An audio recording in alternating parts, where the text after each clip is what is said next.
Welcome We're in, live. everybody. We are live to another episode of Scarves and Spikes. It is Tyler, Sydney, Henry, and Stella momentarily with y'all. Tyler back from vacation. I feel like it's been forever, man, since we've had you on. I know. But welcome back. 2.5 weeks. 2.5 weeks of Wow. being away. It was nice. The cruise was amazing. I literally had my phone on airplane mode for a full week. It was so beautiful. Airplane mode on the boat. Yeah, because I'm like, Because there's no boat There's no boat mode. Yeah.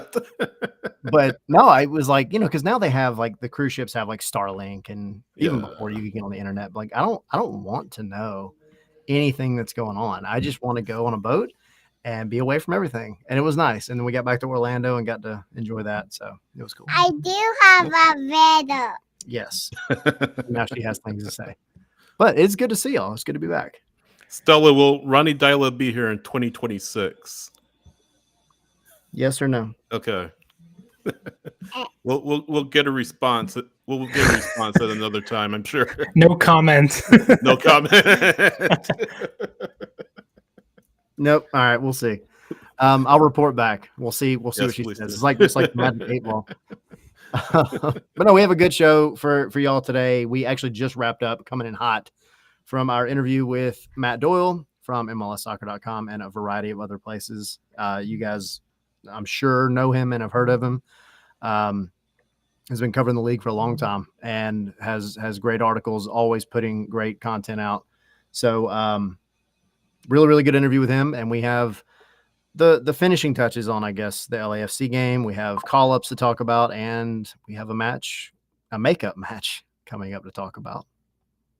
I didn't watch the I won't say UFC. I didn't watch the LAFC match.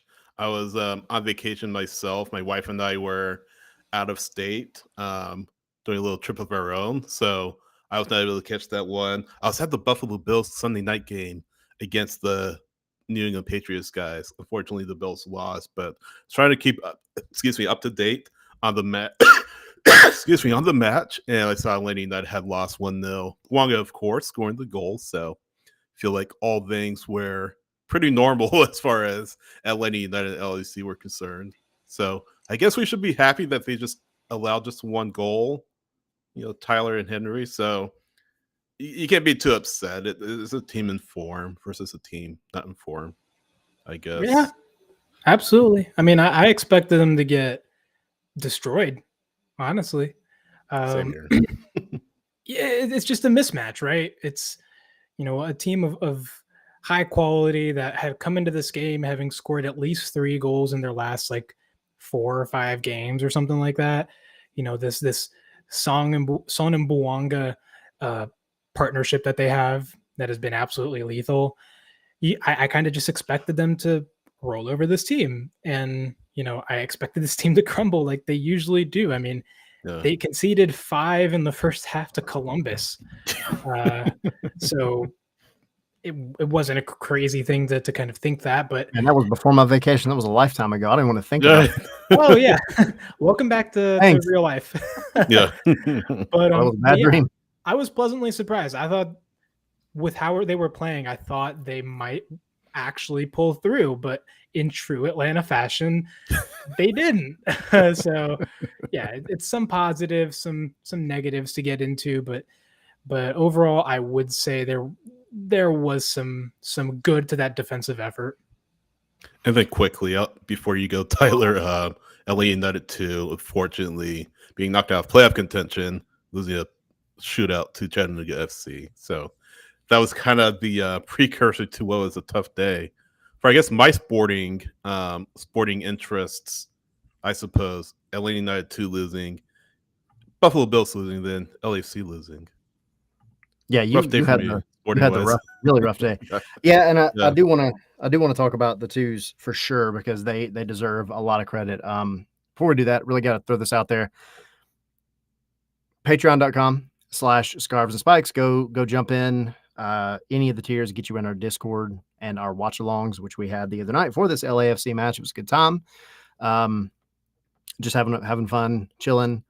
Everybody's just kind of chatting about the game. So it's like a virtual bar, right? We're having a good time. So, but for the most part, yeah. I mean, misery loves company, so at least you have people to complain with. So, but no, the Discord is fun. We have all kinds of other channels in there, video games, all the other Atlanta sports and other sports in general. It's good time. So patreon.com/scarves and spikes also gets you our extra content. Y'all visit scarvesandspikes.com. Go check out all the articles covering the team. And we are going to be on decision day. So not this coming weekend, but the weekend after. We are going to be back for our final live show of the year of the season. It's been busy because we had all the Club World Cup games and everything else. But at the Signia, the Nest on 4 bar, the Signia by Hilton Atlanta Hotel, right next to Mercedes-Benz Stadium, we'll be there on decision day, 2 hours before kickoff, to chat about everything Atlanta United and whatever else with y'all. So Brad Guzan testimonial match. Yeah, maybe. Most likely. Yeah, come through. We'll have fun chats, good food, and of course, good drinks. So we won't be making the food, by the way. We won't be serving the drinks, but you can feel free to partake in either if you still choose. Most of the time. That's the 4 bar, yeah. If you want to get through the game, you might want one of those drinks. No, actually, but thanks to Nest on 4 bar for hosting this. Sorry. Yeah, and again, remember, guys, that wooden spoon final is still on for decision day. So that's something to look forward to, right, guys? Yay! I guess. Yay! What are we calling it? In contention. What would be a good name? Like, I don't know. I forget what I called it. Ransford Yan is the projected number 1 pick in the MLS Super Draft. So I forgot what I said. I think it was Reek for Ransford or something like that. I called it. This is a little campaign that Atlanta United's on. I don't know if you guys have any. Tyler, I don't know if you have anything different. You've been gone for a while, so I don't know if you have a different sort of name to call it. Nothing. No, but I can come up with something. I mean, it's definitely wooden spoon washout. I'm sure Tommy is going to hop in here with something good in a little bit on after the interview. But I don't know, man. It's at least you have a chance to win a trophy this year. Oh no! And I'm totally bringing the wooden spoon to the Signia if it's in fact still on the table. It'll be there. Yeah. Atlanta with 27 points, 32 matches played. DC 25, 33. Galaxy 24, 32. So root for the Galaxy to win their match to push Atlanta United a little bit further down the table. And gentlemen, decision day could be the decider for the wooden spoon and the number 1 pick in the Super Draft. Something to look forward to, I guess. This is not what I expected when they said we're going to be competing for titles this season, right? Same it's here. Rough, man. It's so rough. So no, go ahead. Real quick, I think this would be the lowest, or this is the lowest a Garth Lagerwey team has finished in the standings. Unfortunately, he had, of course, all that success. I'll have to check back with RSL, but I know the Sounders have never finished this poorly under his tenure over there. But yeah, hopefully, I mentioned this a few weeks ago. Hopefully, it's the last time we're having to talk about Atlanta United being this farther down the standings this late in the season. Crap happens. Everybody's due a rough one. You just got to pick yourself up and go get it right next year. I mean, that's all you can do at this point. It's been a tough season. We have 2 more games left, and of course, we'll be covering all this stuff in the off season as well. So y'all stay tuned. It's not like we take a break. We keep it up. We have articles coming out all the time. So at least when the season is over, you then have something to look forward to, even if you have to do it with a little bit of trepidation and a little bit of hesitancy and maybe a little bit of very cautious optimism, but you still have something to look forward to, and we'll be covering it all. So, but I did want to talk about the twos really quick because, we try to cover every aspect of the club, and the twos have kind of had a wild year. Almost made history, in my opinion. Still, in a way, made history. But I think there's so much credit, that needs to be given to Jose Silva and the whole crew, the whole group of guys that are playing with the twos, and that includes the ones that are there all the time, all the way down to some of the academy products that are just getting spot minutes here and there. But they come in this season under Steve Cook, and he'd been here for a minute. And, there were maybe some criticisms, some frustrations that you had a lot of the older players, and I'm sure Zilf is listening, but there were some criticisms that, that these young players weren't getting the time that maybe they needed and deserved. And the results just weren't the best. It was very up and down. And then Steve Cook leaves to go, correct me if I'm wrong, but to Louisville, I think. Lexington Sporting. Lexington. Okay. And Jose Silva takes over. And immediately, this team starts playing much more efficient, fun soccer. And it's not a knock on Steve Cook. It's just a different vibe. And the players took to it. They took to Jose Silva and everything that he was selling them, and they bought fully into it. And they went from being out of the playoffs to one kick away from making it into the playoffs for the first time in their history. And it was not for lack of trying. They took Chattanooga, who has arguably been one of the best teams in the league, and taking away MLS Next Pro, but back when they were in other leagues, like they are consistently a very good squad. Yeah. And they're older, right? Like Chattanooga FC, this is their league. This is their MLS Cup final if they make it, right? And they're bringing in players that are much older, that are much more mature. And here you have the twos that are playing with, in some cases, 15, 16-year-olds. And under Jose Silva, they absolutely handle business. They were, just real quick, in that 20-minute match the other week, they were all over Chattanooga. They I still don't know how they won. I just want to throw that out there. Yeah, or how they lost. That's the thing. Like they were really, really pushing. And then of course that was the makeup match. And then of course they played Chattanooga on decision day. And they were, especially in the second half, they were dog walking Chattanooga down the pitch. They just couldn't find that one go-ahead goal. Game started off really fun. Santi Pita hits one in the second minute, and it's like, oh, here we go. This might be it. And Chattanooga's going to get theirs. They come back halfway through the first. So it's 1-1 all the way up until extra time. Well, I'm sorry. The end of regulation. Of course, we go to penalty kicks and MLS Next Pro. And it all worked out for the twos. All they had to do was win that penalty shootout because all the other results had gone their way. Yeah. And it started off so great. John O'Ransom lost one immediately. And you're like, oh, we're up. And then they couldn't get it done. And it was a heartbreaker. Absolute heartbreaker. Gotta be gutted for Gabe Wiese. Get that penalty saved. That would have forced another round, but ultimately Chattanooga winning in the sixth round 5-4 and knocking Atlanta United out the playoffs. But the growth this team had shown, ever since, Silva had taken over Tyler, I definitely agree. And a lot of these players, again, could be on Atlanta United's roster. Caden Moore, by the way, he was loaned out to Philadelphia. But Zelf mentioning up Didi Cibrian, U16 player with the academy, the starting six. Gabe Wiese, I already mentioned him. Braden Dunham, who graduated from the academy. Then you go down the line, Santi Pita, another player.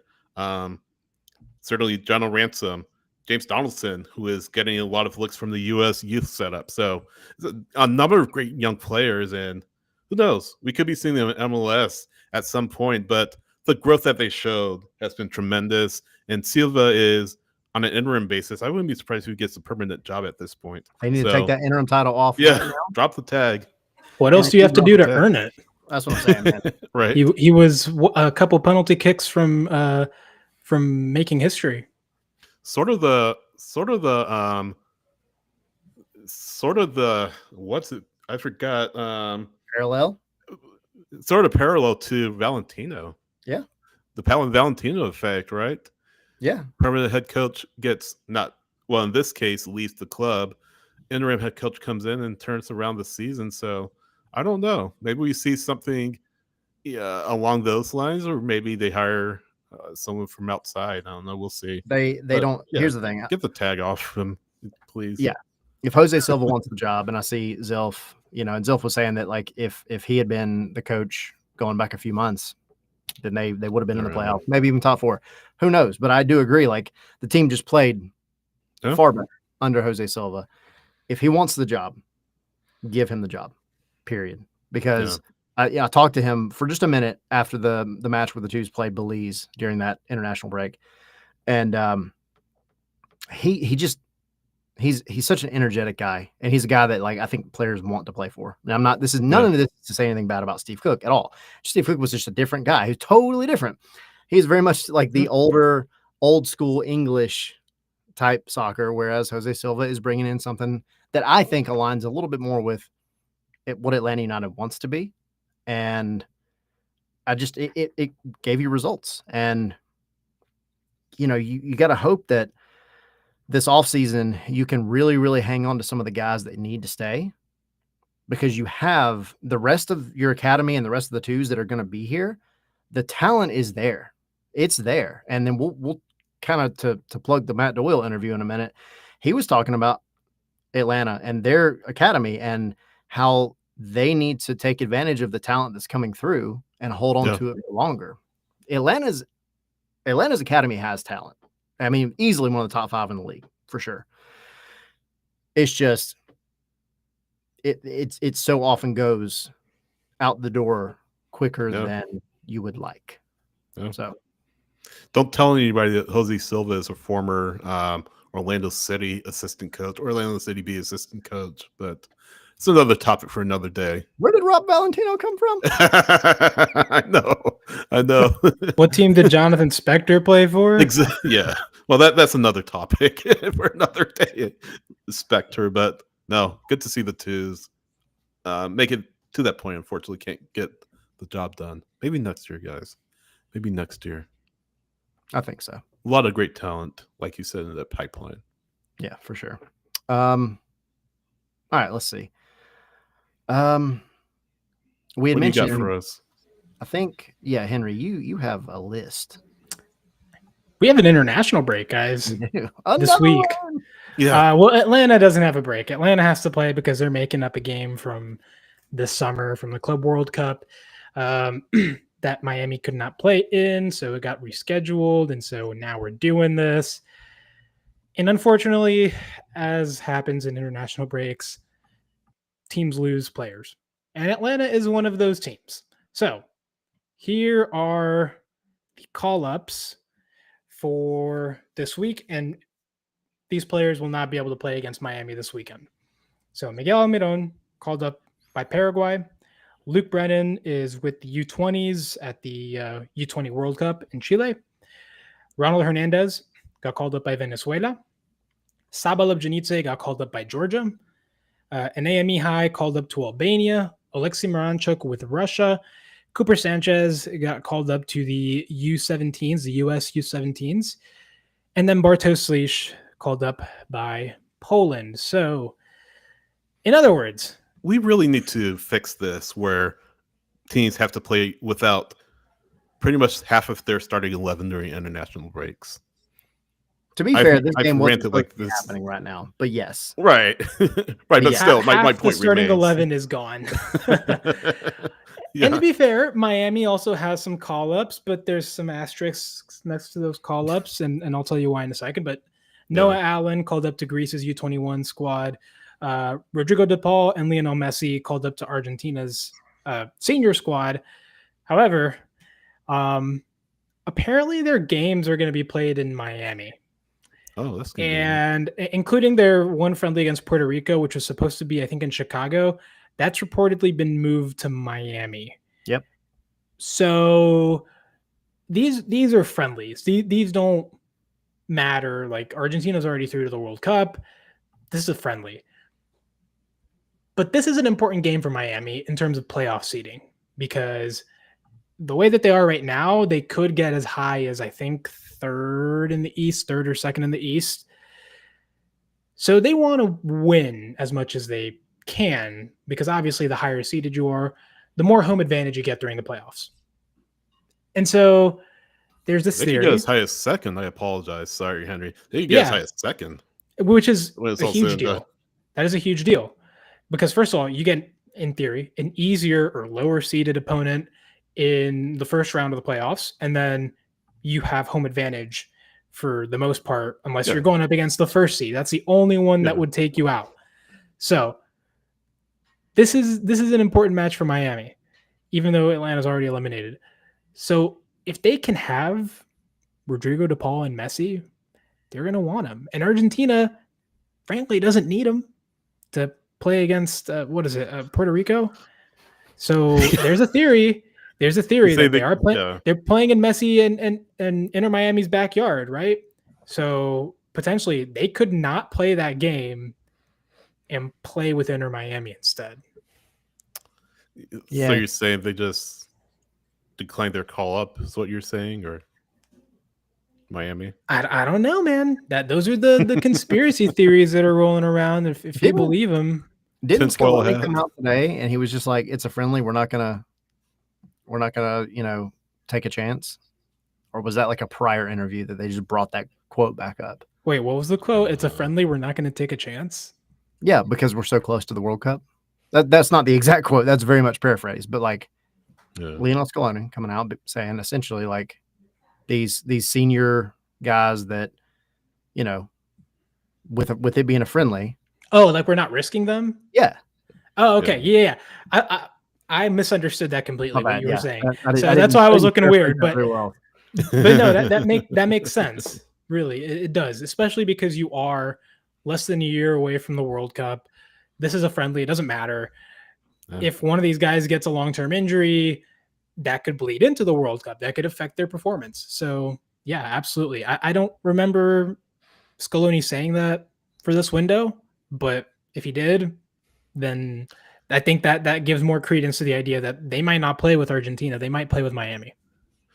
So Scaloni is not risking playing Messi in the friendly, but Mascherano could risk playing Messi in a club match. A useless game. That makes sense. Well, not exactly. For them, I guess. Exactly. I guess it is not useless though. Yeah, it's useless for Atlanta, but whatever. Yeah, right. But I see what you're saying, Henry. Like, to Scaloni's point, he's going to want to be very careful with Messi, obviously, because he doesn't want to lose him for the World Cup. I'm sure FIFA won't be very happy to see if Messi gets injured before the World Cup either, considering the number of matches he'll play in the United States, Canada, and Mexico. So if one of your key marketing pieces is injured for any length of time for the tournament, you're pretty much screwed if you're FIFA. So maybe FIFA's in Scaloni's ear saying, hey, don't risk playing this guy if you are absolutely sure that he's not 100% fit. But for Atlanta's sake, I mean, it's a dead rubber match, right? I mean, you beat them. Hey, congratulations. If you don't, nobody expected you to win that match anyway. So, I mean, you know what I will say though about this game and kind of the bright spot to this being an international break is that Ronny Deila is going to be forced to, whether he likes it or not. He's going to be forced to play different players. He's going to be forced to change his lineup.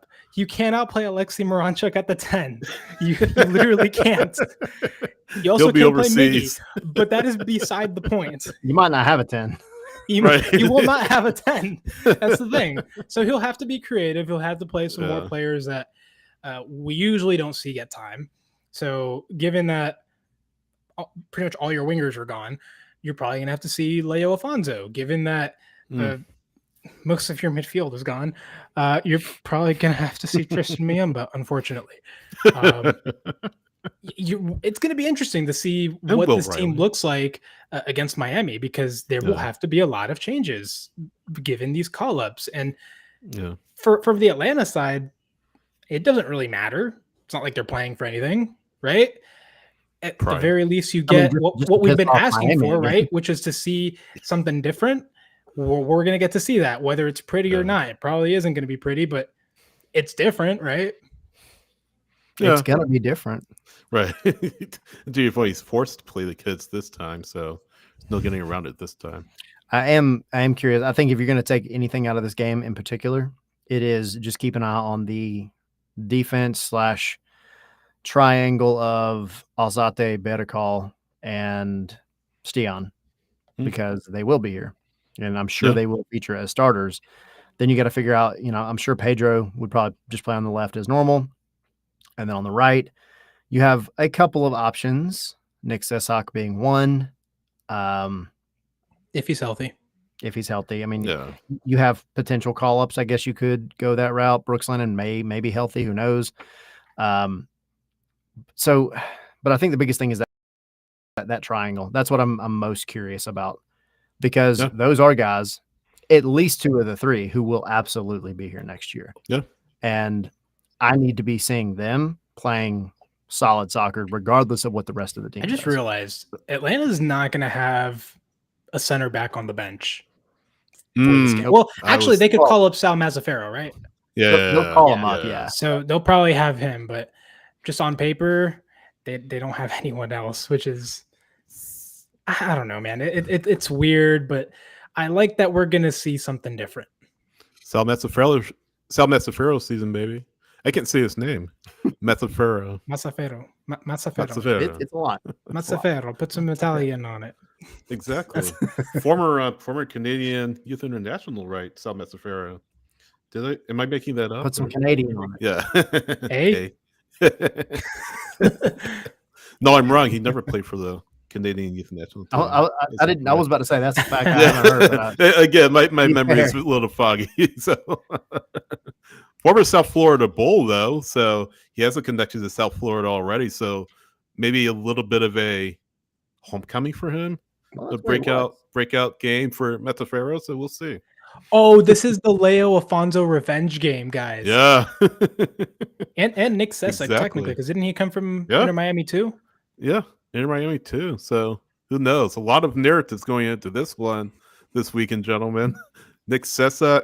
A lot of narrative that we are digging out of the haystack. Sal Mazzaferro returned to South Florida, which I forgot is in Tampa, not the actual South Florida. So I apologize. Yeah. Central Florida is in Orlando. South Florida is in Tampa. I still don't know why it's called University of South Florida in Tampa. South Florida is not Tampa. No, Tampa and Orlando are like equal. Returning to the state where he plays collegiate ball, I should say. Sal Mazzaferro. Yeah. Fair enough. Well, now that our match prep is almost done and our geography lesson on Florida is almost we do have an interview, and it's a good one with none other than Matt Doyle. So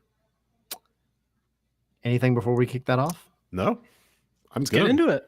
Let's do it. All right.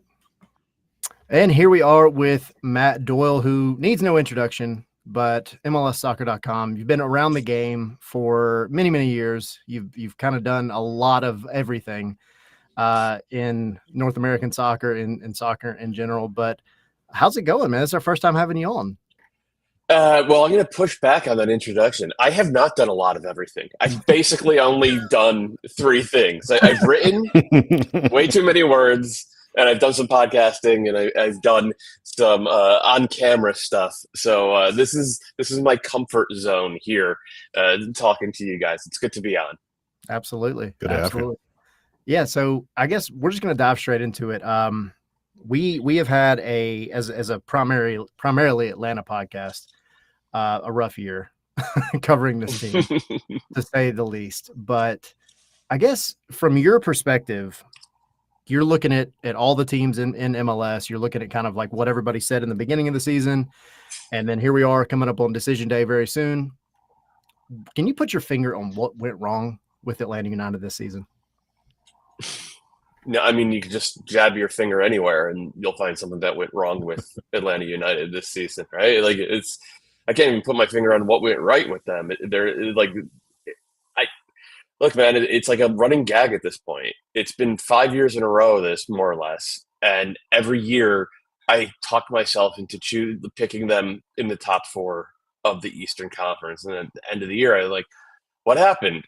And it's tough to say one particular thing, but it's, poor transition defense. Start up top, yeah, but it's also in the midfield, it's also in the back line. Poor attacking structure. Do we want to blame Brooks Lennon? Well, he deserves a lot of the problem. Like, he's been a lot of the problem because he just crosses every time he gets on the ball. But like, that's a manager's job to sort of address and create the sort of attacking patterns that we see the better teams in the league using. Underperformance. it's not just one guy, right? Like I've pointed my finger at Alexei Moranchuk a lot over the past year and a half, and I think if they can find a way to not bring him back next year, they should do that. But he's not the only guy who is out there playing bad soccer, who had previously played good soccer somewhere else. So I'm going to do the thing, and I'm going to point to the coach. And I think it's more obvious this year than it was in years past that like there are definite coaching issues. But Garth Lagerwey, and I hope he's doing well. And Chris Henderson, I'm sure that they are focusing on like a sort of a holistic top-down and bottom-up assessment of all of the above, because this has been an all of the above problem for Atlanta United in 2025, when it was supposed to be the year that they started to set things right. So that kind of leads me to this next question about Garth Lagerwey, and I'm sure you're familiar with his philosophy of prime age players, that sort of age range that he prefers. With Chris Henderson in the fold, going into his first full winter transfer window, I should say, do you feel that approach changes, or do you feel like Atlanta maybe takes an approach bringing in more U22 players, or somewhere in the middle? I think it is probably time to do a reassessment on that approach. I still think that you can win and win big if you focus on bringing guys who are 26, 27, 28. I thought Moranchuk was a little old. I thought that Miguel Almiron was a lot old. That was a nostalgia signing, and I think if they had a mulligan, they would use it. But I also think that MLS is living in a world now, financially and global respect, where you can go out and get a 24-year-old who is tearing up Belgium, or who is breaking through in one of the second-tier clubs in the Netherlands. By second-tier, I just mean not PSV, Ajax, or Feyenoord, like an AZ or an Utrecht, right? Like I don't mean like the Dutch second flight. Those guys aren't going to be good enough. So you can go out and spend $12 or $15 million on guys like that who are 23, 24. I mean, Kevin Danke is an example. He's 23 years old. He was a leading scorer in Belgium. He hasn't been perfect, but he's been really good. Like, so it is. I think Garth's approach is still a good one, and still one that I think can lead to trophies. But I think there needs to be an understanding that the younger cohort of players is now available, and part of the job of the front office is to create a culture where it is easier for those guys to immediately assimilate into the team and into the city and into the league in a way that MLS teams have maybe not been so great at in years past, which is what led Garth to his, we're looking for 27, 28-year-olds. It led very rationally to that assessment in the first place. Yeah, just quickly, just following up on that, I feel like it's kind of come at a cost, because you see Efraim Morales being traded to Montreal, Doyle being lent out to Colorado, and it looks like he'll be bought permanently by them. So there's sort of been the knockoff effect of that approach, right? Yeah, I hate it. I think that my biggest gripe about Atlanta over the past couple of years is that you have to suffer a little bit with the young guys, especially the young guys coming through your academy, and eventually, and it is up to you to determine how long that eventually is. Those guys are going to be worth it, because if you look at the numbers of U22 imports versus outstanding MLS Next Pro players, one or the other coming into MLS, there's actually a higher hit rate now on MLS Next Pro players in terms of being contributors. So I think that's part of the reassessment as well. It doesn't mean you shouldn't go out and try to get a U22 if you think he's special, but it does, like, it has been I think Atlanta have done a bad job of integrating and getting value out of their academy products over the past few years. And I'm hoping that Luke Brennan can be the guy who sort of turns that around, and Will Riley to a degree. I think he's a squad player. He'll be a good guy to have around for a while. And then hopefully the next Morales and Cobb and George Campbell are guys who play 7-8 years with this team rather than a year and a half, 2 years, and then get sold.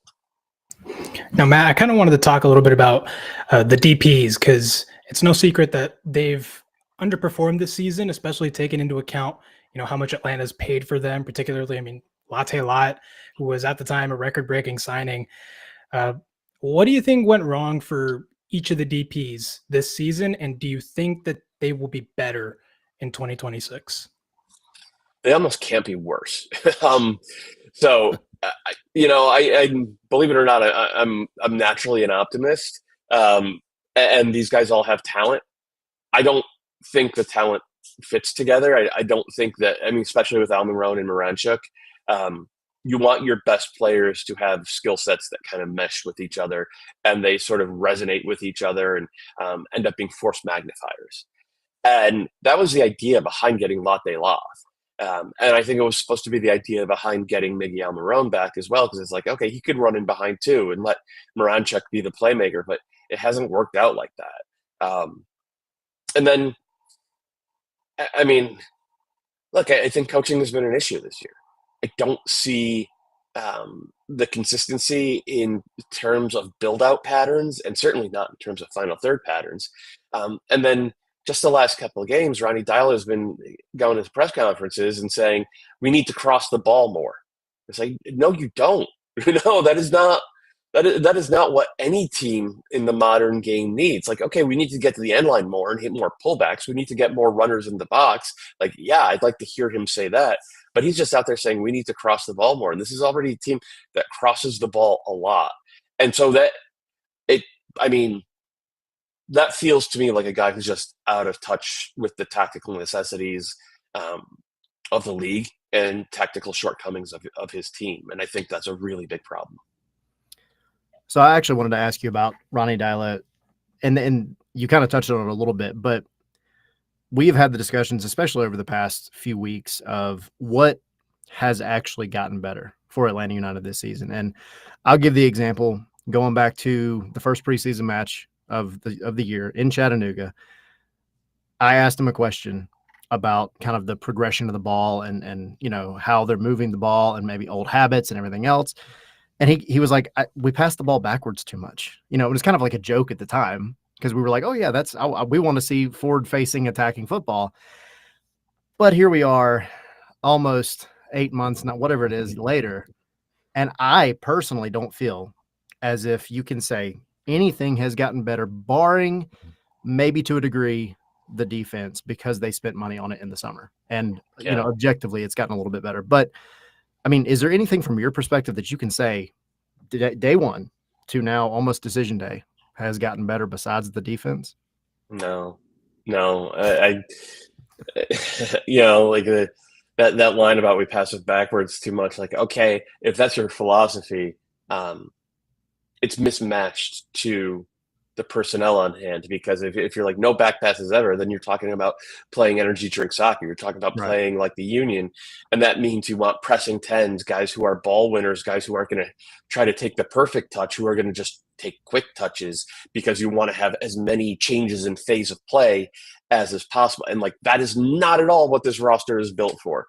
I hadn't heard that quote, so that's actually kind of revealing.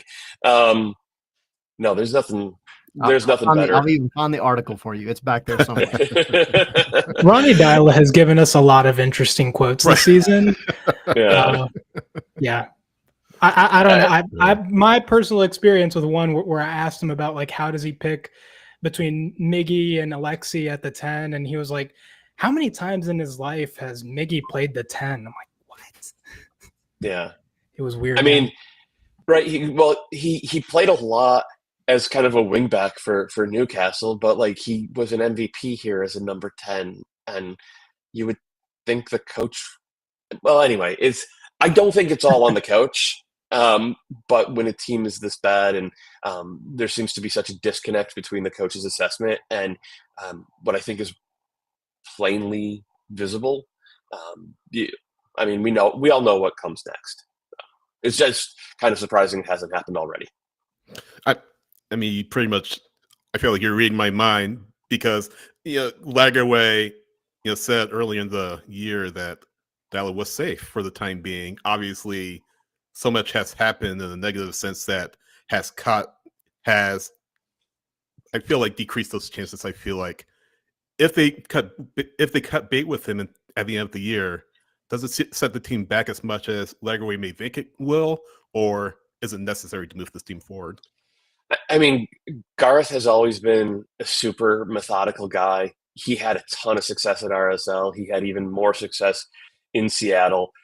He did all this stuff that I'm talking about, like building a academy to first team pipeline. You look at what the Sounders are now. Garth had like maybe the biggest part in building that. There were times where there were hard decisions needed to be made about coaches, and he almost always invariably erred on the side of sticking with the coach. But I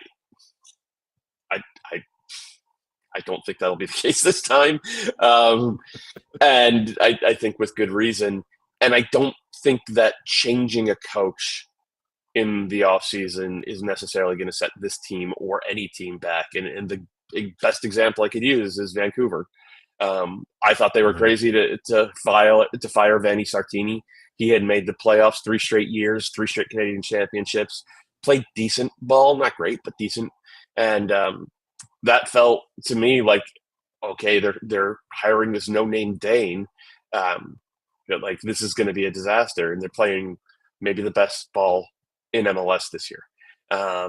So if you get the right coach, I think that things can go really well, really quickly. We saw it in Columbus a couple of years ago, saw it almost overnight with Pat Noonan in Cincinnati. Like there's a long list of good things happening when you make the right hire. I just don't think that happened this time.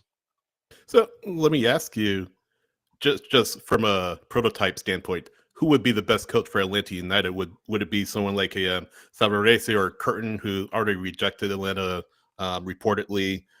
Could it be someone from overseas, maybe a Tata Martino type, or could it be maybe a up-and-comer in the USL Championship like a Ben Pierman, for example? What are your thoughts? I don't think a Tata reunion is going to happen, right? I think that it's Garth and it's Chris Henderson running the team, and I think they want it to be their team. I'm projecting here, but just by reading the tea leaves, I think they want it to be their team. And if Tata comes back, then it's another kind of nostalgia play, and it kind of becomes Tata's team. It also does feel like a really big job for a guy who would be making a jump from USL. I like the idea of a guy like Brendan Burke for the Revs. He's having so much success in Hartford. Making that jump to a New England team makes sense. Atlanta just spent $50 million on players. Like it's a big job. So I think that it's incumbent upon this front office to do a thorough search, and to get it right this time, because you only get so many chances. And the thing I wonder is, a couple of years ago, Columbus went up to Montreal and they traded something, we still don't know what, for Wilfred Nancy.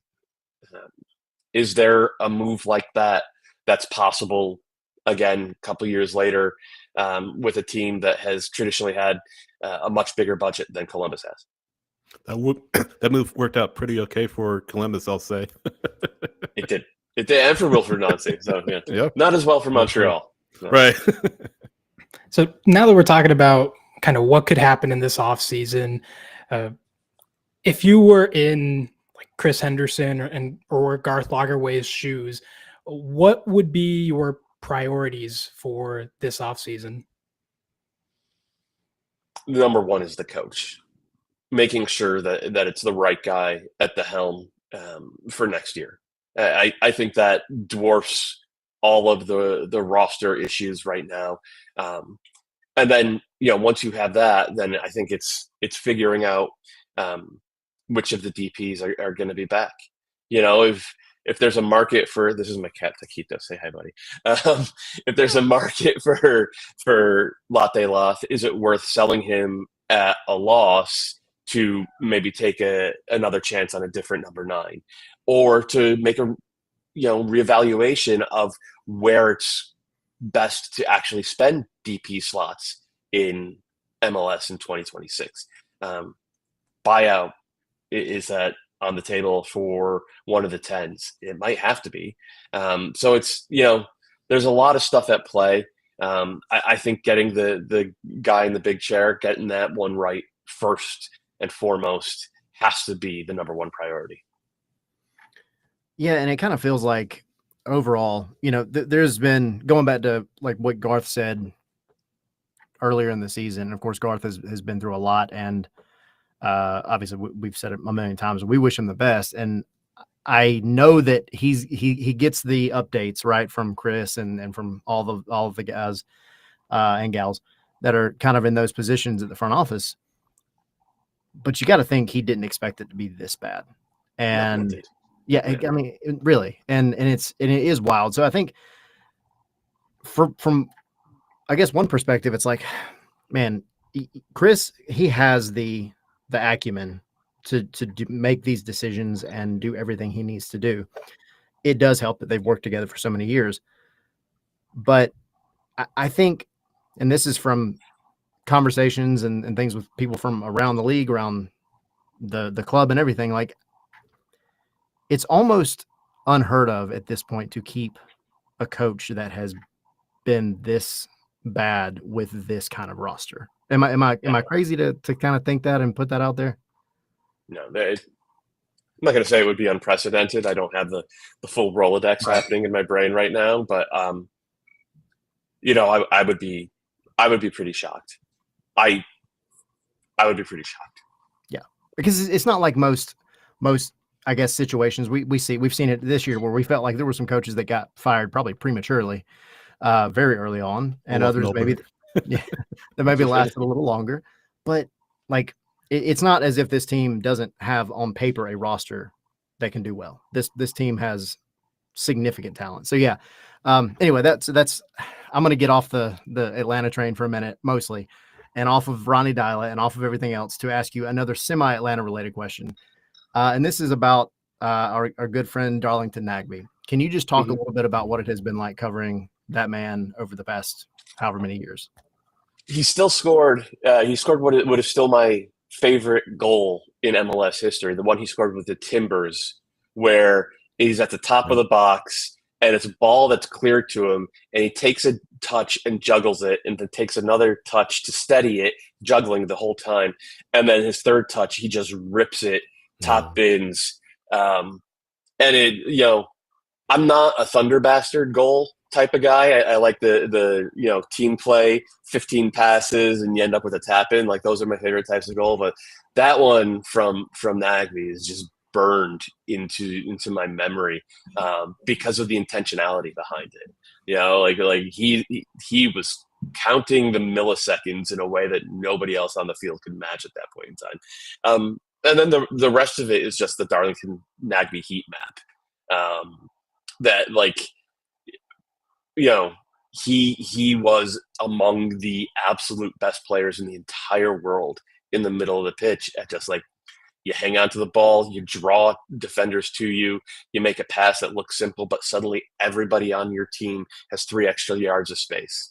And it's not the most eye-catching thing, except when he's, spinning in little circles, dribbling out of pressure that nobody else in the league could endure. Like, it's been a remarkable thing to watch him in this league for 15 years. My buddy Tom Bogert, who I'm sure you all know, and if you're listening to this, Tom, he put on social media after the 23 MLS Cup. He was in the locker room with a bunch of the guys on the crew celebrating next to Darlington, and he said 2 or 3 different players said to him, "This is the best player in the history of the effing league," and you go ahead and tweet that. So that's the respect and like reverence he's held in by his contemporaries, his peers, his teammates, and the guys who played against him. And I wish he had a couple more years in him, but 35, 36 years old, I guess it's a good time to hang him up while he's still one of the very best in the league at his position. No, for sure. Future Hall of Famer for sure, without a doubt. Darnton that'd be.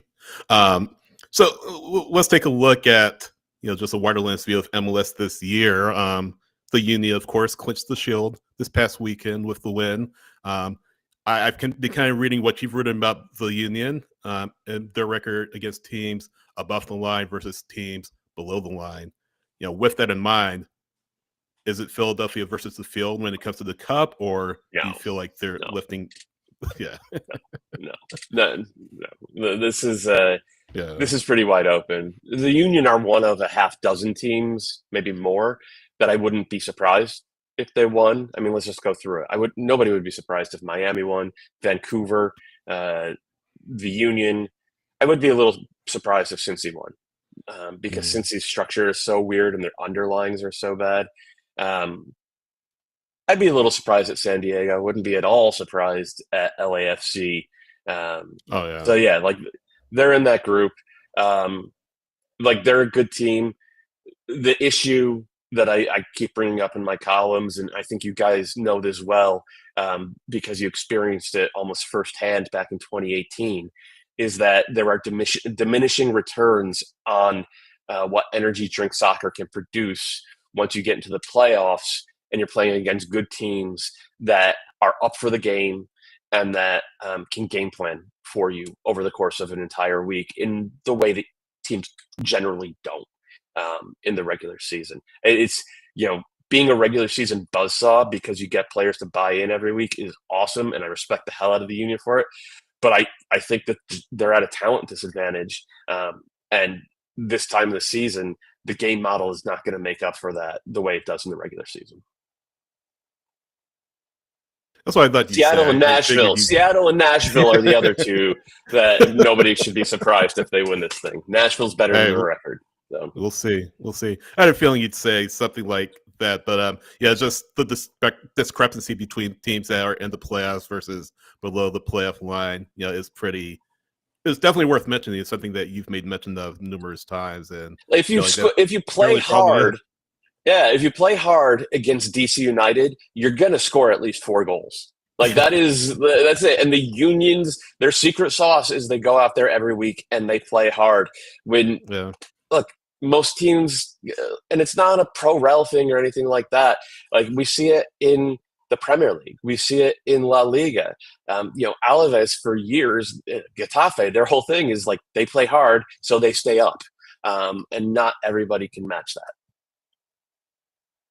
I'll be the first one to say, and I know the receipts are out there, that I thought Philly was going to be at the very bottom, 100%. Yeah. I mean, we were all like ridiculously wrong about all the predictions this year. But I mean, Philly, their offseason just didn't do anything for me at all going back into this past year. But to your point earlier about what maybe Atlanta fans have something to hold on to, it doesn't take much. It just takes the right little tweak. So. Yeah. Yep. Awesome. Well, that about does it, because we are about to take this interview and go put it on the live show in a few minutes. But we truly appreciate the time. Absolutely welcome anytime as usual. And let us know if you need anything. Yeah, thank you for having me, and hopefully I'll see you guys in the off season. We'll have something happier to talk about. Yes, no, for sure. Hopefully. Yeah. Cool. Thanks, all right, boys. Take care. Thanks, Matt. I think I know Matt Doyle's feelings about whether Ronnie Doyle is coming back next year. Maybe. He gave us a bit of a hint. Yeah. Just a teeny bit. Right. Look, I joke, but he obviously feels that, coaching changes needed for this team. And yeah, I know Tommy will get him in here in a little bit. I mean, he's pretty not fond of the fact or the possibility of Atlanta United getting rid of Ronnie Doyle after the season, where you could have done it a few weeks ago. And I think that, part of it is Tommy's argument is, it took so long for you to hire your last coach that you run the risk of doing the same thing, taking a while to hire him. This cycle, if you get rid of him, let's bring Tommy in actually right now. But Tommy, we're talking about. Oh, you're not ready yet? Oh, my camera was off. I was trying to figure it out. I'm here. You're in now. Yeah. No, but it's working. We're talking. Doyle feels like running Doyle maybe not long for Atlanta United, which I know you said you're not happy with the fact that the possibility of Atlanta United firing him after the season. But to that point, though, I feel like the only reason they would do it is if they had in mind who they want to hire and would do so in short order. Granted, they always need to search for him and all of that, but I feel like this is a little bit different, don't you think? Maybe. Still, time is important. This offseason, you're going to go trick-or-treating, and next thing you know, the players are reporting for preseason. That's what it feels like. Maybe not for us because it's going to be such a long offseason. The offseason we thought we were going to have last year, that extended break ended up going an extra 3 weeks. That's not happening this year. You are actually going to be able to spend all of November and just saying, what is the team doing? How are they going to fix themselves? We had a distraction last year, and that distraction was pretty awesome. We don't get that distraction this year. And I was listening to you guys talk to Doyle, and I mean, it seems like he feels probably the same way that we do about the situation with Ronnie. And I am going to be glued to my phone the day after the DC game. Glued to my phone. And then by the time we get to the Waffle House episode, I don't know if I'm going to be having and again, I don't take pleasure in people losing their jobs, but I just don't. For this franchise to move forward, I think that he needs to leave. And I don't know how many glasses of celebratory chocolate milk I'm going to have at the Waffle House if that happens, because I am going to have a celebratory, and I'll bring a candle and to a fresh start. Because this team absolutely needs a fresh start. And a fresh take on hash fresh take on fresh take on hash browns. I spent this entire year Sydney watching this team. I've spent all these Saturdays. I've spent Sundays with you guys talking about it again. Then we're back on Wednesday. The people listening, the season ticket holders, have been going to these games and have been watching shit. That's exactly what it is. It's been terrible play. And we need that fresh start now. We absolutely need it, because I don't know if I could do a whole other season of watching this. Yeah. Now, maybe he can turn it around. But like Doyle said, like, you haven't, and the question that you asked Tyler, like, have you seen improvement on anything besides the defense? Yeah, there's been some improvement on the defense. Has it been consistent? Absolutely not. No. At this point, there's got to be a lot of roster changes here. Absolutely. There's going to be, just because of contracts here. But still, I mean, you look at what Ronnie and Chris have to, or not Ronnie, Garth and Chris have to do. Everyone's going to take a hard look at themselves once the season ends and saying, how do we avoid this? Because this is our worst season ever. And that's why I just if I'm talking in that room with them, how do you bring a coach back? How do you do that when like you guys said, with the roster that they have? And and you guys had great questions asking about prime age players. Is that a thing that they should still be doing? And are they going to stick to that? Are they going to break it for some reason? Because Miguel Almiron, they did break that for it. You look at the age of Miguel Almiron. I was listening to you guys in the shower. I know it's going to sound weird, but hey, well, we appreciate you listening. Thanks for the details. I was listening to your own show. Well, no, listen. So when you're in the shower, you have your deepest thoughts. At least for me, you think you have deep thoughts there, and I was like, what when you ask like what was one of the things that you would do, like one of the first things you do, and this is I don't, it's probably the hottest take, but I would get rid of Miguel Almiron. I don't know if you do that though. You don't. You're not going to. Do you think they will? Or no, they're not going to. But again, like the age, the contract that he has, maybe you hold on to it for one more year. How many years is left on this? Is it 2 and an option? I think he's signed through 2028, but let me double check. I think I've just hit that point of being old where when I hear how long a contract is and like you see they're like, oh, this player signed till 2034. Like cars are going to be flying by then. By the time we get there. So Miggy is under contract through 2027 with an option for 28. You give I feel it like one more it's year. set up for him. I feel like it's set up for him to retire in Atlanta, right? Oh God, I mean, that's what it looks like. At this rate, right? But by I that feel point, like he'll be what, like 34, 33, something like that. Yeah. You better hope that rest feel like works. You better hope that rest that they've been talking about, that Latte Loft needs and Miguel Almiron needs, like you better hope that that's really the solution to this team. I mean, more than anything, I think they need to play him as the 10 because that's his natural position. And we've read your articles, Henry. We know. well, yeah, but clearly someone doesn't know because it's not happening. Okay. I mean, for me, if Miguel Almiron leaves the club before Alexei Miranchuk, then something's up with the decision making because, I mean, there is a difference between the two. And yes, Alexei has scored some bangers this season, but as a number 10, again, your job is to create, is your main job. And if you are not creating the chances that this team needs, then you do not belong as a number 10. So that's kind of why I asked Doyle about the DPs and his thoughts on, who was kind of performing, what was going wrong with them and such. And yeah, it probably wasn't a great idea for Atlanta to go sign a 31-year-old Miguel Almiron, but it happened and you kind of got to stick with it. So that's my thing. If one of the two is going to leave this offseason, it has to be Alexei. Sort of to Matt's point, though, you have to look at everything. You have to look at coaching. You have to look at player development.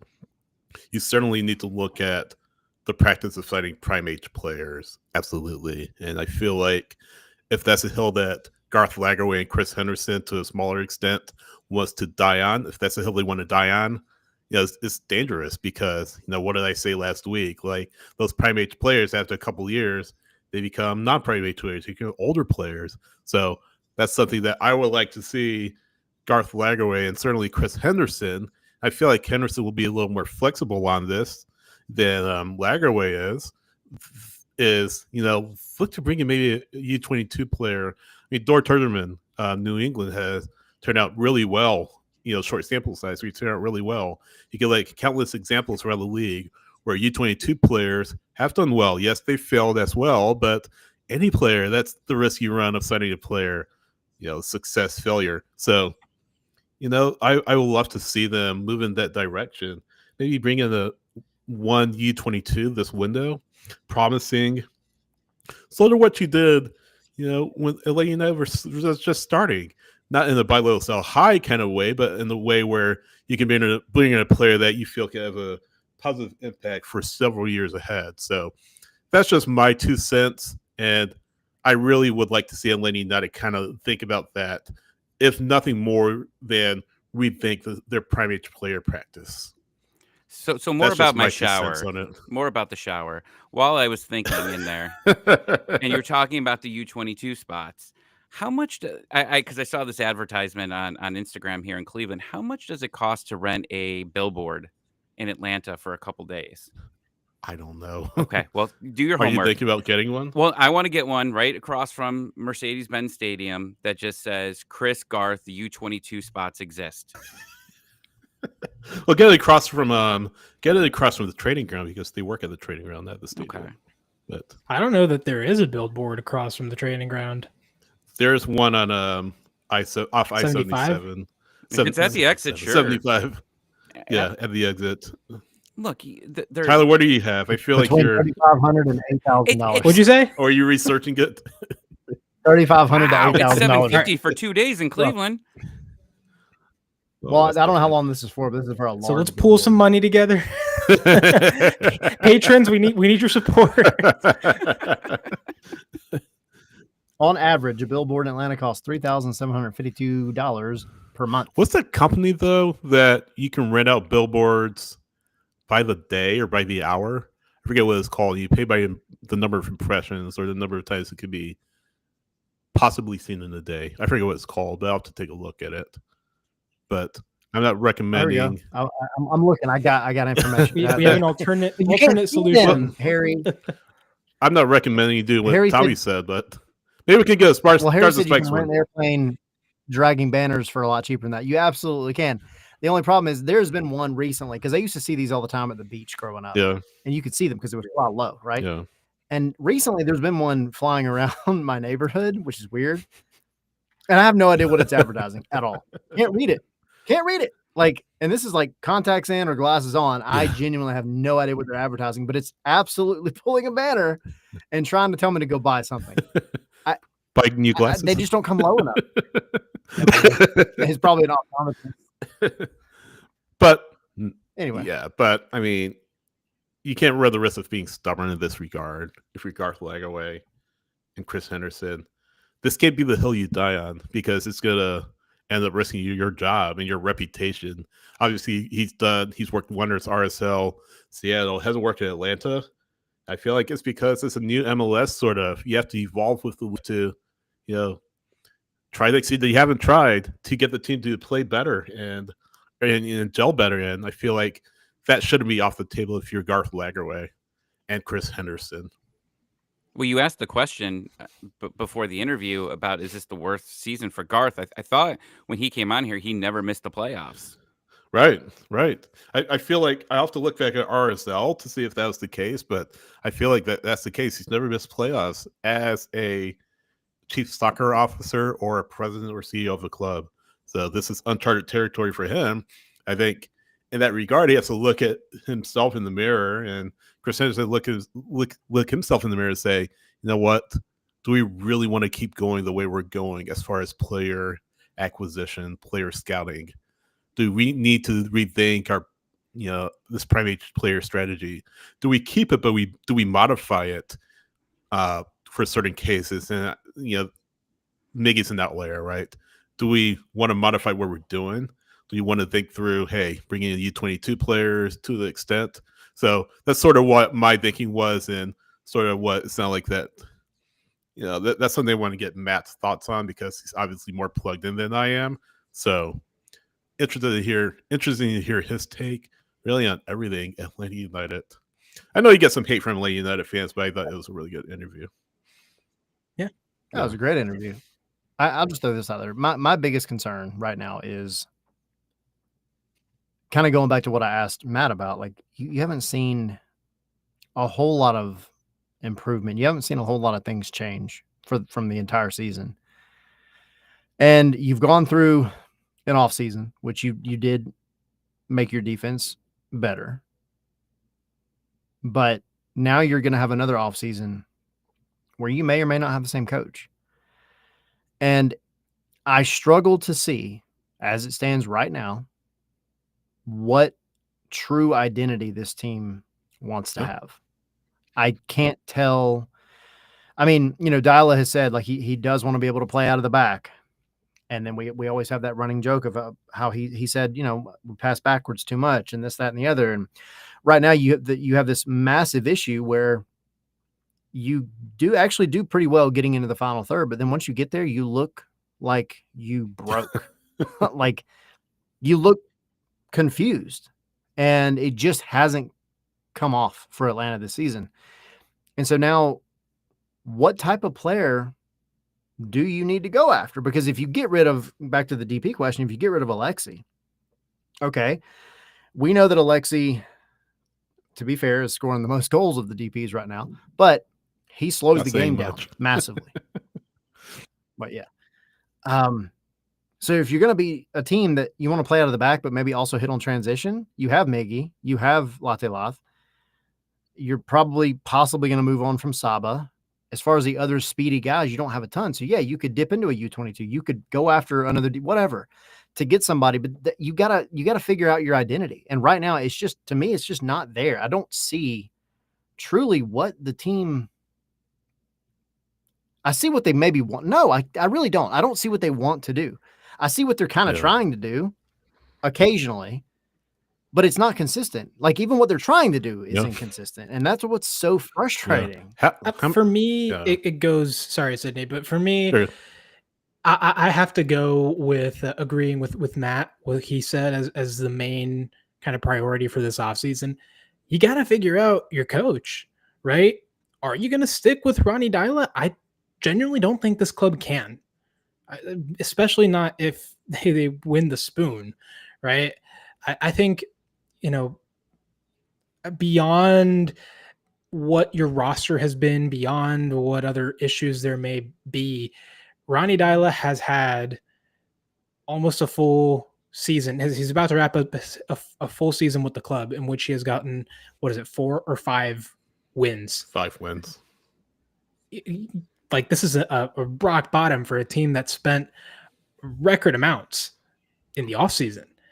And sure, not all the players are great. There's still some improvement that needs to be done, but it shouldn't be to the level where you are not just missing the playoffs, but potentially the worst team this season in the league. And so, yeah, you got to figure that out. You have options aplenty, right? If you want to look for coaches that are available and have MLS experience, Gio Savarese, you can give him a call. You can give Tata a call. Apparently, he's getting back into the coaching game. Matt Doyle, we just heard he seemed to think that that kind of reunion probably isn't on the cards because of the control issue. He worked really well with Chris Henderson. I would assume that they could work out that working relationship and it would be fine. If Tata's willing to go to LAFC, I'm more than willing to bet that he would be willing to come back to Atlanta. But that's up to the club to go and talk to him about bringing him back. And then there's other options. You could get a coach that's already employed and just throw a bag of money at some coach around the league. Throw a bag of money at Bruce Arena or something. Brian Schmetzer, why not? I'm half joking. Throw a bag of money at Jesper Sorensen, at one of these coaches that has shown that they can work within the restrictions of this league with clubs that don't have as many financial resources as Atlanta United, right? I mean, if they can get it done with less, you would expect them to be able to come here and work wonders with this team. Clearly, that was the idea with Ronnie Dyla. He has not had that happen. I don't think he's the right guy. A lot of us, I think we can agree that he's probably not the right guy to lead this club moving forward. There are plenty of others out there that you can get. And money is a powerful motivator, and also world-class facilities, and also a loyal fan base, and also a fantastic stadium. This club has so many pull factors. There is no chance that they would not be able to go and do what Columbus did to get Wilfred Nancy to come from Montreal, something similar to that. Half joking about Schmetzer, but why not? I mean, you've got this everything against Seattle. Who says no? Let's just add another Seattle thing and just keep on swinging. Bringing Jordan Morris, why not? Christian Roldan. Sure. Both Roldan brothers. Heck, both Roldan brothers. Bring them in. Get the reunion started here in Atlanta. I don't think they'll go. I know Pierman's been brought up by some fans. I know several have championed him as potential.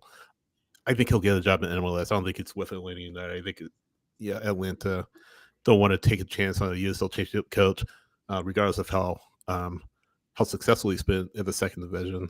So, but yeah, it's all about getting the coach right, and I feel like he'd do more harm than good keeping him around versus, cutting bait at the end of the year whenever you want to do it and just starting over. It is tough too, because Gray mentioned in the chat, I think this is one of the things that we've kind of discussed, but it's on the back of everybody's mind too. is you now have, Mihai, Alzate, Better Call. Those are the big ones on long contracts. And we have had this discussion before of how Atlanta has kind of gone through this purgatory cycle of having the right players with the wrong manager and vice versa. And we all know that Alzate was a Dyla hire for sure. But if you go and move on from Ronnie Dyla at this point, that conversation about the players that are here, the players that we might be able to bring in with whatever coach it might be, has to be like, it has to hit. Because if it doesn't, you're starting this cycle all over again. And I don't want to see that. What are we thinking about LAFC predictions? We're playing them again. LAFC Miami. Enter Miami. Oh no! Remember, I missed that game. I missed the LAFC. They hit bad stuff. You didn't miss Figure, much. let's play it again so I can watch. This has all the makings of like a 4-3 crap show. 4-3 for who? The 4 not going to Atlanta. Messi scoring 4 if he plays. Probably. If he plays. I'll give my prediction. I was thinking with it. 4-3. I'll give mine. It's 2-0 Inter Miami. I agree with 2-0 Miami. Tommy. When this game got rescheduled, yes, we looked at it and said, who's going to be here in this game, and is it going to be fun to watch? And the answer is no. It's probably not going to be fun to watch here. You look at how this team has done without their international players. It's been, over the years, it's been pretty bad. Cincinnati this year, some players missing. They did okay. But in this game, they're saving it all for the DC game. They're saving all the goals, all the glory, all for one Brad Guzan. Despite it being my birthday on Saturday, they're going to lose 4-1. Happy early birthday, by the way. It's a nice little birthday present for you. Quote. Dude, all my favorite teams play on that day. I got Oregon at 3:30, Atlanta United at 7, the Mighty Ducks at 10:30. Falcons don't play. Please, at least one win. Just one win. You gotta see the Bills beat the Falcons on Monday night to round out your birthday weekend. So, Where did you go this weekend, Sydney? What? I was in Buffalo. I was watching the Sunday night game. Yeah, I was at the Sunday night game. Yeah, I did. How'd that go? I did. Yes, I did. I watched that game, Sydney. I was rooting for you. I was. Thank you. We were all on the watch along, like, oh, yeah, Sydney, he might be having a good time, and then I was giving updates on the score. Hey, I have Cook on my fantasy team. I lost by 1 yard. 1 yard on my fantasy team. Sorry to hear that. Week. Rough. Yeah, 1 yard. That's brutal. That's annoying. Gray's got 3-1 Miami. Connie says 3-0 Miami. Feel like and now Sydney has to jump through. Feel like everybody is pretty much said that Miami's going to win this match. To be honest with you, Schmetzer Pineda reunion. There's few times you have to ban someone from the YouTube chat. There's like an occasion that's so rare. And team, I love you. You're here all the time, but we're gonna ban you for one day. Yeah, you can come back. Your timeout. We're not doing a live show tomorrow, but just so you know, you are in timeout tomorrow. You can come back on Saturday for the lineups. You can come back on Sunday for the reactions, but tomorrow, don't come into there's no video anyway. We won't be here. So. Just think about what you did with this message. Think long and hard. Go talk to someone, and we'll talk to you soon. You broke Tommy. Yeah, we broke Tommy. And then Connie comes in here. You know the party that the podcast really starts when she comes in, because the first comment that Connie will always make is "Fire Rich McKay." And as a Falcons and Atlanta United fan, it just makes me just giggle every single time. I know. You have to have something to laugh at if you're a Atlanta United fan at this point. Yeah, exactly. I think the biggest thing now is on decision day. Y'all come out and hang out with us at the Signia. So despite the crappy season, y'all can come have fun with us 2 hours before kickoff. So what is that, 4 o'clock, Yes. I believe, on decision day? Come out to the Nest on 4 bar on the 4th floor of the Signia by Hilton Atlanta, the big glass building right next to the Benz. Come hang out. We're going to do a show. Some form of alcohol is given away to somebody that usually answers a trivia question. And what is his name again? I should know this because my kids. What is it, like Forky or something? No, is it Forky? I think it's just Forky. It's our new mascot. We're getting the spork. Yeah, I know. The spork. I don't want the spoon. I want the spork. We came up with this bit like 2 years ago. I know. And it's finally coming to fruition. Tina like got the Amazon package. She's like, "What did you get now?" And I'm like, "Oh, this is for the show." Right. It's Forky. We'll start selling some Forkies on the shop. Yeah. Anyway, y'all come out for decision day. This weekend though, we'll be doing our normal pre-match show, reactions, all that good stuff, and then back for MLS Monday and next week's show. Kareem, I agree. Ready for 2026. 2025 sucks. Anything else? No. That does it. Go check out the website, join the Patreon, do all that stuff, support local journalism. Social media handles quick. At H.A. Higuita. ATL Pilgrim. Tommy. At forky.com. /S Jeeves. SH Wrights X in Blue Sky. SH.soccer. Instagram and Threads. Scarves and Spikes on X. Scarvesandspikes.com on Scarves and Spikes on Blue Sky. Scarves and Spikes. Instagram and Threads. Facebook.com/Scarves and Spikes. Like, subscribe, share content on YouTube. Be sure to subscribe on Apple Podcasts, Spotify, and iHeart. Leave a like, leave a subscription, give us 5 stars, rate us 5 stars. As always, again, subscribe on YouTube if you haven't already. We definitely appreciate it. It definitely helps us grow and develop and give you the best elite. Tell your friends, tell your enemies as well. Tell everybody you know. We want to help you get the best elite that coverage available. Give you the best elite. Yeah, I can't talk. What was it? Should you got this. The best Atlanta music. We're going to give you the best Atlanta coverage of all time. Okay, nobody say anything because it's going to. Why'd you say it like that?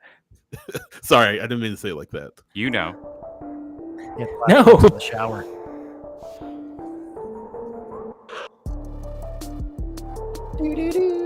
I just concerned it would mute us once more. We found this.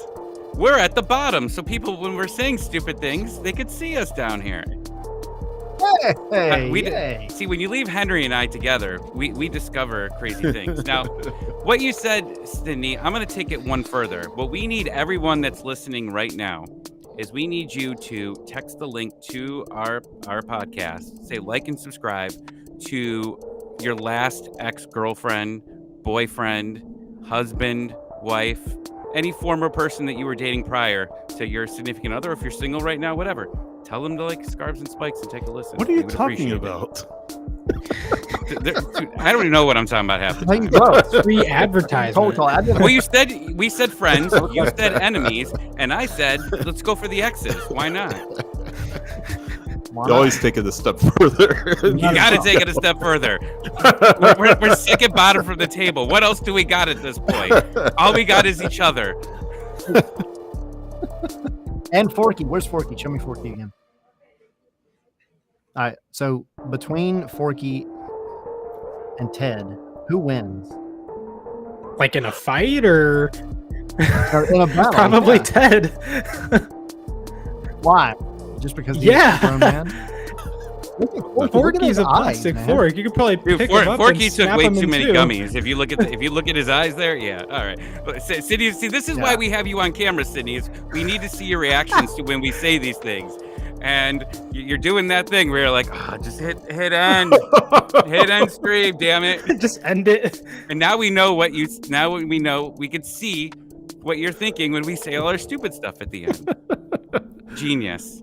This is taking us to the next level. We're in 2026 already with these boxes down here. Yeah, we are. See you. All right, hoodie.